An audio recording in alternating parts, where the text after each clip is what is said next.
Kamala did an interview with, what was it, Sky News? There's a moment everybody's talking about, because here she seems to validate the idea that she's likely to run again for president. So let's watch. Tonight, in a new interview, former Vice President Kamala Harris still keeping the door open to running for president again, telling the BBC she believes... Oh, it was BBC, not Sky News. ...the U.S. would elect a woman leader in her young grandniece's lifetimes. Could it be you? Possibly. I am not done. I have lived my entire career a life of service, and it's in my bones. Harris is promoting her latest book, 107 Days, which chronicles her historic run for the White House. Earlier this year, she made headlines when she decided not to run for governor of California, leading many to question whether she was preparing for another presidential bid in 2028. So the fact that she said possibly, that seems to me like that's what she wants to do. She wants to run for president again. Look, here's what I have to say about this topic. It's actually very simple, and I hope the message lands. Kamala, if you want to run again, you need to not be doing what you're doing right now.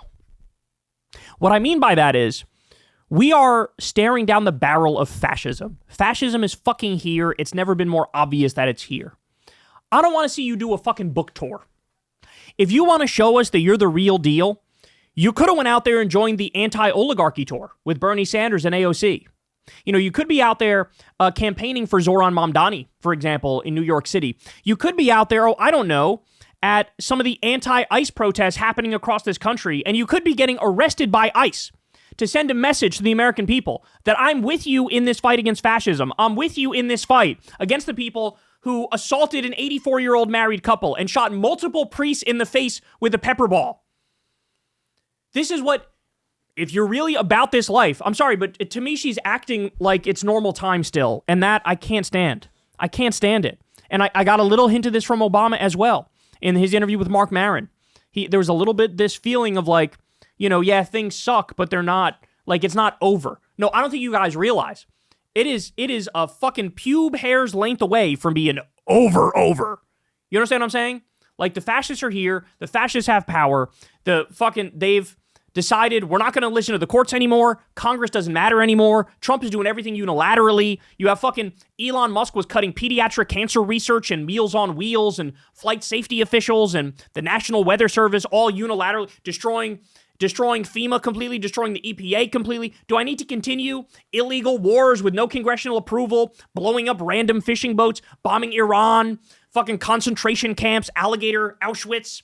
Like, all this happening. You can't just do a navel-gazing interview talking about, you know, you running and your book and this. Like, no, if you're in the fight, you're in the fight. Get out there in the streets. Fucking lead on this shit. Fucking take them on directly. Show us what leadership looks like if you want to be a leader. But I don't see it. I don't see it. Are you kidding me? We've had nearly a year, nonstop, day in, day out, of fascism being implemented, and you're like hiding for most of it. Then you go talk to a group of realtors in Australia.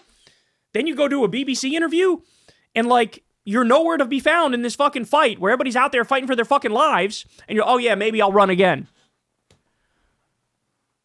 You gotta, I'm sorry, but if you're gonna do it, you gotta prove that you care. Like, here's the thing. Here's a super critical litmus test for somebody who runs as a Democrat. And this is, I think everybody should feel the same way. Everybody needs to get the sense that you care more about the country and the people than you care about yourself. That you're not doing this for yourself. You're not doing this for self-aggrandizement. You're not doing this to put yourself on a pedestal and for you to get the label of president. You're doing it almost begrudgingly because you feel like, we gotta fucking fix this country and I gotta help because this is fucking crazy and everything's gone to shit and people's lives are being destroyed, so I gotta get in there and I gotta fucking change the direction of the country. I need to feel that you care more about us than you care about you. And right now I don't feel that from Kamala. I don't. So it's just, I don't know, man. If you're going to run, you better start doing the opposite of what you've been doing and start immediately. Because this is not a normal time. This is not a normal time. It is, you know, red alert, fucking all systems go, all hands on deck. And the good news is, I think the base of the party 100% understands that urgency, and they get that Kamala in this moment doesn't have that sense of urgency, which means, sorry, you're just not going to be the one in that scenario. As much as you want to be, you're not going to be. But having said that, The name recognition alone and the fact that she already was the nominee the last time around, I actually think that does help her. Some people would say, oh, because she's not in the White House now, therefore it would hurt her. I don't buy that. I think Trump kind of broke politics in many ways, and one of those ways is if you lose, it doesn't mean you're done. It just doesn't, right? So I think that helps her, and we may have some big-name Democratic heavyweights, but I think what the base needs and what the base wants is people who, in every way, shape, and form, are going to shift the conversation, say, stop blaming trans people, stop blaming immigrants, no more throwing these communities under the bus. None of that.